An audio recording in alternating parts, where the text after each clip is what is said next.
네, 여러분 안녕하세요. 미국 주식 흥하자 미주흥입니다.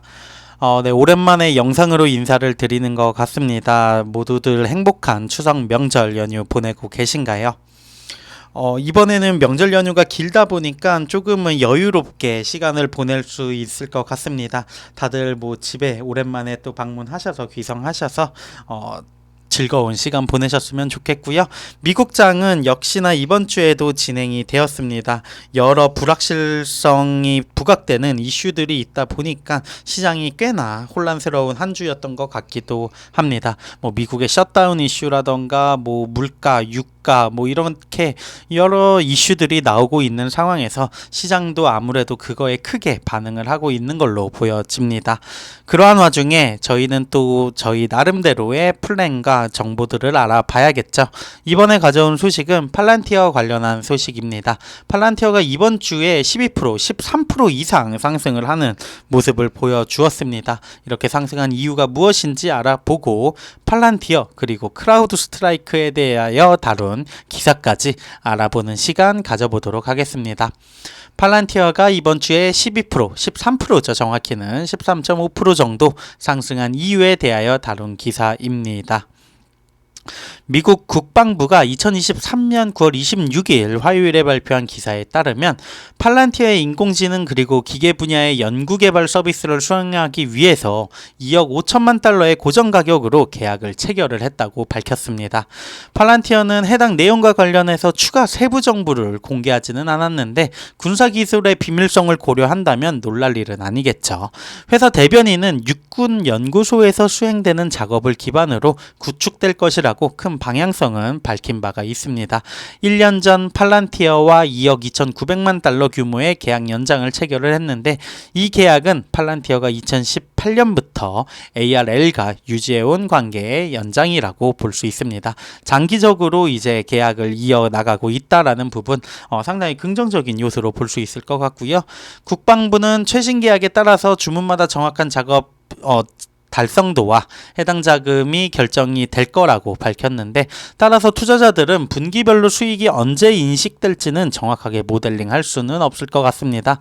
하지만 예상 완료 날짜가 2026년 9월 25일인 점을 고려한다면 팔란티어가 인공지능 기능을 발전시키려는 미국 육군의 노력에 없어서는 안 될 파트너로서의 위상을 확고히 함에 따라서 점진적인 긍정적이고 검증된 내용이 아닐까라는 기사입니다.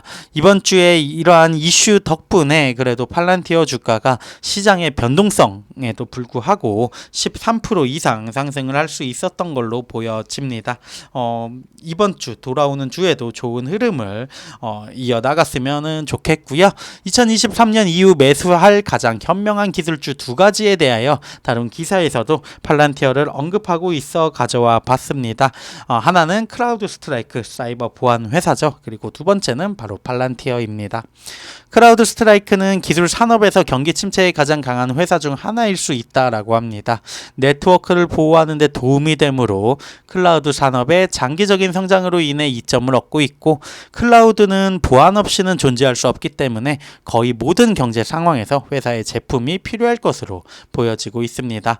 팔콘 플랫폼은 이동성에도 불구하고 노트북, 스마트폰 그리고 기타 장치를 보호하는 엔드포인트 보안으로 더욱 돋보인다고 하는데요.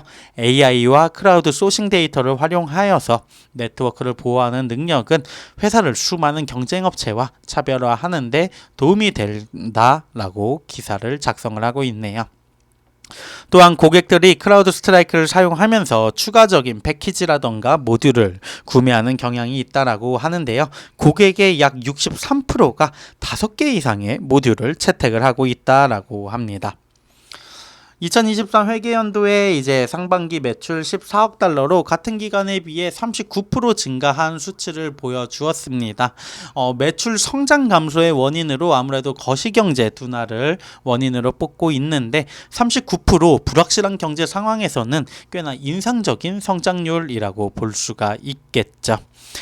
계속해서 영업 손실을 입고 있다 보니까 이자 수입이 수익성을 높이는 데 도움이 되었고요.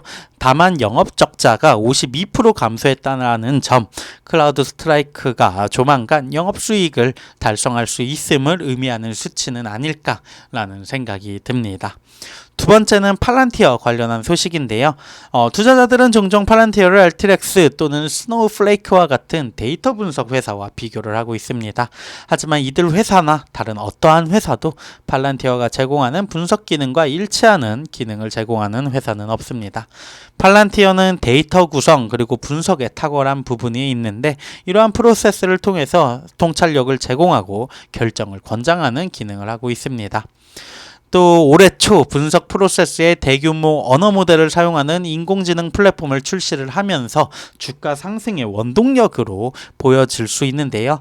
기존에 하고 있던 정부 지원 사업, 정부 쪽 사업, 그리고 새롭게 확장해 나가고 있는 상업 고객들 그리고 인공지능 플랫폼까지 팔란티어의 성장률이 조금은 기대가 되는 요소가 있습니다. 2분기 또한 최근 2분기 고객 수가 전년 동기 대비 38% 증가했는데 여기에는 아무래도 미국 상업 고객의 35% 증가가 큰 기여를 했다고 볼 수 있겠죠. 물론 그럼에도 불구하고 매출 증가율은 고객 증가율보다 뒤처지는 수치를 보여주었습니다. 2023년 상반기 매출 약 11억 달러로 1년 전 같은 기간에 비해서 15% 증가하는 실적을 보고했는데 아무래도 정부 시장과 경쟁업체에 대한 의존도가 수익 성장에 부담을 주었을 수 있다라는 분석들이 있습니다. 팔란티어는 운영 비용 증가율을 3%로 제한을 하면서 비용 절감에 중점을 둔 덕분에 2023년 두 분기 모두 수익을 내면서 상반기에만 약 총 4,700만 달러의 수익을 올렸고요. 이러한 수익성 그리고 AI 기반의 성공으로 인해 가지고 사스 주식이 비싸지고 신규 매수자들은 향후 수익의 약 62배를 지불을 한 밸류에이션에서 거래가 되고 있습니다. 하지만 수요가 많고 회사가 적어도 다음 두 분기 동안 또 긍정적인 순이익을 예상하고 있는 상황이라면 팔란티어 시간이 지남에 따라 현명한 투자임이 입증이 되지 않을까라고 하면서 기사 마무리하고 있습니다. 클라우드 스트라이크라던가 팔란티어 모두 각각의 회사가 포함되어 있는 섹터가 워낙 매력적인 섹터다 보니까 아무래도 산업의 성장에 따른 이점을 얻을 수 있을 것으로 보여지는 종목들이라고 할 수 있습니다. 저도 역시나 많은 분들이 알고 계신 것처럼 팔란티어 주주로서 또 익절을 꽤나 해본 사람이고 지금은 이제 또 새로운 매수점에 오면은 일부 물량을 늘리고 있는 단계에 있습니다. 앞으로 어떠한 모습으로 발전해 나갈지 기대가 되는 회사이기도 하기 때문에 재밌게 즐거운 마음으로 바라볼 수 있는 것 같습니다. 네, 지금 구독자분들도 모두 즐거운 추석 명절 연휴 보내시길 바라고요. 다음 주에도 있는 미국장 상승을 했으면 좋겠습니다. 지금까지 미국 주식 흥하자 미주 흥이었습니다. 감사합니다.